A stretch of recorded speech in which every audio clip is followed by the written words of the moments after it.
Ô, Plihal, é o seguinte, eu queria que você falasse que, assim, você, hoje em dia, né, tá muito mais comum, jornalistas de TV e tal, declarar seu time, falar essas coisas e tal. Eu gosto. E eu também gosto muito disso. Na verdade, a gente começou esse programa aqui, porque a gente é torcedor, né? E a gente também entende que a maioria da galera que vai pro jornalismo esportivo vai porque você não ama o futebol, pô. Claro. Você ama o time, né? E hoje é muito mais comum, eu acho legal isso, porque... Talvez antigamente tinha um pouco mais disso de tipo do próprio público não entender essa questão, né? E achar que o cara torce pro time tal, ele vai falar mal essas coisas, né? Sim. Mas hoje fica difícil também, porque com a internet é muito difícil você não esconder, não saber como é que é o time das pessoas, né? Eu nunca escondi, cara. Então, isso que eu ia te perguntar, porque eu já sabia disso, né? Porque vejo você falando, a gente vê sempre essa coisa do São Paulo e tudo. Como é que foi quando você começou nisso? Existia essa coisa, tipo, não vamos falar o time e tal? Porque, pelo que eu pergunto pra jornalista, fala que as emissoras nunca exigiram isso de ninguém, né? Era uma coisa que... por exemplo, nunca, pelo menos nunca. O que facilita a minha vida é que eu nunca fui comentarista. Porque repórter, em tese, não dá opinião. Hoje em dia até dá um pouquinho mais, né? Hoje em dia todo mundo dá mais opinião. E apresentador também não. Embora, vez por outra, nos programas que eu faço, no Resenha mesmo, eu opino. Não é tão comum, mas acontece. Com alguma frequência. Mas eu acho que os repórteres, eles temiam dizer o clube muito menos pela questão de parcialidade, imparcialidade, e muito mais pela questão da segurança. Porque você estava ali, você tá ali no dia a dia com torcedores de outros times, no contato com torcedores de outros times. E eu mesmo sempre me declarando São Paulino, nunca escondi. Eu escrevi o livro do Rogério, do Zete e do Raí. Eu acho que eu acho que era fácil descobrir que eu era São Paulino, que eu sou São Paulino. Eu nunca tive problema em trabalhar nos jogos de Corinthians e Palmeiras, especialmente, né? Que assim, são jogos que eu cobria de repórter de 98 a 2016, direto, todas as semanas, algumas vezes na semana. Então, por exemplo, eu fiz o Mundial do Corinthians em 2012.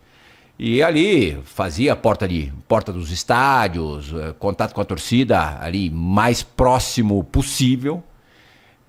E nunca tive... você escutava ali um Bambi aqui, outro ali e tal. Claro que existem territórios mais hostis, mas não exatamente por ser São Paulino e pelas algumas pessoas saberem que eu sou São Paulino. Mas por natureza mesmo. Moisés Lucarelli em Campinas. É broca. Vai trabalhar lá até hoje, meu. Você fala, você vê a escala na segunda-feira do jogo de domingo, você já começa a fazer a regressiva. Outro lugar difícil é a Vila Belmiro.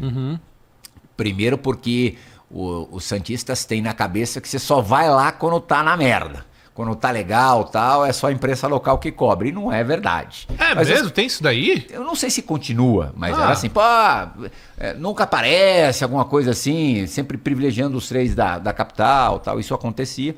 E segundo, pela configuração do estádio. A Vila, quando você é detentor de direitos, se bem que daí nesse caso eu não sei o que é melhor, você tá no campo ou na arquibancada. Porque no campo, na Vila Belmiro, todo mundo sabe que... Hoje menos porque, se bem que acontece, né? Ano passado aconteceu algumas vezes. A fiscalização é maior, mas antigamente era mais avacalhado. Voava tudo, né? Tudo. E tá no campo não é tão cômodo, não. Mas você trabalhando no setor de imprensa da Vila, na hora que acaba o jogo você tem que descer para a sala de coletiva, você só passa no meio da torcida jovem. Que beleza, tranquilo. No meio mesmo, você passa na arquibancada ali, no setor onde fica a torcida jovem. Caramba. Então era... Mas assim, da questão de imaginarem que eu estou dizendo alguma coisa, puxando a sardinha para o meu time, assim, eu nunca me preocupei, zero. Na boa, porque, eu sou... sério bastante profissionalmente falando para saber separar as coisas, né?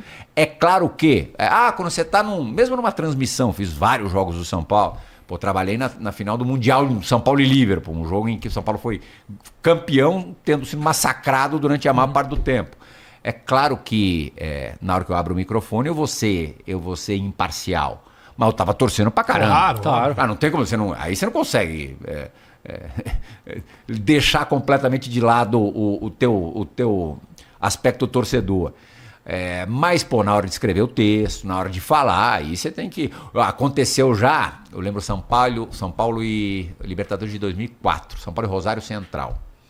O São Paulo teve um pênalti ser eliminado, já era mata-mata, acho que era oitavas de final, oitavas ou quartas?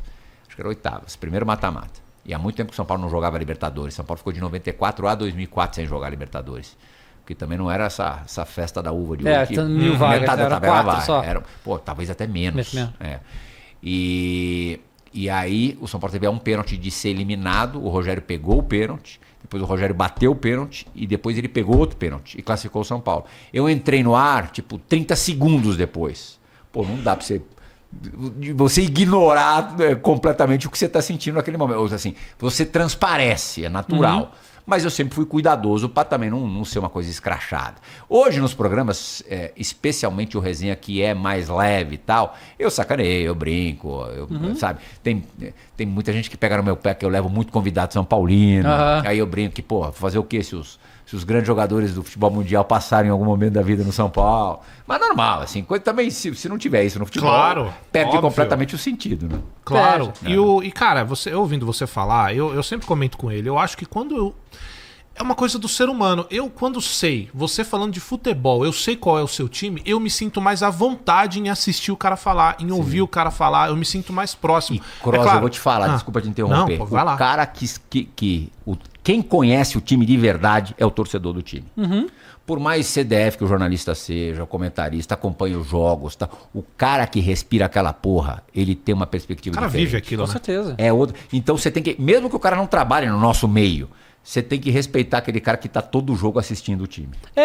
Isso é uma coisa. Isso eu vejo muito também. Porque acontece, cara, é muito jogo. Não tem como você acompanhar intensamente todos os clubes. É impossível. Claro. Então, óbvio que você vai acompanhar muito mais o clube que você ama. Claro. E lógico, você vai saber mais daquilo ali, né? O teu olhar em relação ao jogador é diferente. É diferente, claro. É mais crítico Sim. na maioria das vezes. Claro, e assim, o torcedor, ele sente muito mais, né? Uma derrota, uma vitória, um campeonato perdido, uma eliminação. E eu vejo, cara, porque assim, eu vejo que tem uma ascensão muito grande e eu quero até te perguntar sobre isso. Você está tanto tempo trabalhando nessa área porque tem uma ascensão muito grande da internet, né? E a gente vê agora as televisões entrando também na internet, né? Porque é um negócio que você tem que acompanhar, senão você vai ficar para trás. Como é que você vê essa ascensão da mídia alternativa de esporte? Porque surgiram torcedores que são maiores que veículos tradicionais hoje. Como é que você enxerga isso? Eu consumo pra caramba, muito. E aí não só a mídia São Paulina. Até também para ter um termômetro melhor sobre o que o torcedor daquele time está pensando sobre o time. Eu acho importante ter isso. Eu sei que o Cross é bem crítico em relação ao Corinthians. Só um pouquinho. Cara, um cara como você dando porrada em jogador não me incomoda, juro por Deus. Um jornalista que porra, fez carreira nos veículos mais... No molde mais tradicional. Mesmo que ele não esteja mais ocupando nenhuma grande emissora ou uma grande emissora de rádio, como o David disse, hoje em dia a penetração de um canal de internet pode ser maior do que, inclusive, essas grandes emissoras, que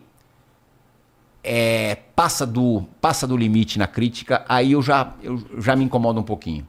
Carregar demais na... Não é que você não pode criticar, mas a forma como você critica, usando às vezes termos muito pesados, assim, que, porra, e aí tem um clichê de, você tem que pensar que a filha do cara tá vendo, o pai do cara tá vendo, a tia do cara tá vendo. Eu acho que eu levo isso um pouco em consideração, mas eu acho que o cara que durante algum tempo esteve numa grande emissora, ele sabe de tudo o que envolve e a consequência de uma crítica muito pesada.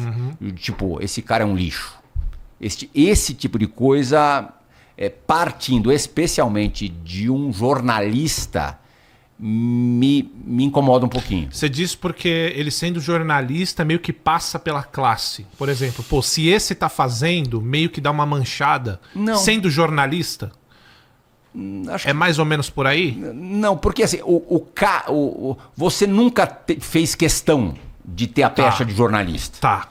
Eu acho que o jornalista tem algumas obrigações, algumas responsabilidades. A partir do momento que ele quer ter esta pecha de jornalista, ele não pode dizer absolutamente tudo o que ele quer. Não, eu entendo perfeitamente o que você está falando, porque assim, hoje tem a mídia alternativa, tem o torcedor, que ele cria um canal lá e faz, porque mídia alternativa hoje pode ser justamente esse cara, que trabalhou por muito tempo na mídia tradicional, saiu, abriu o seu canal, seja onde for, as suas redes, e hoje faz. Ele é mídia alternativa, ele não está na tradicional. É por aí? Exatamente isso.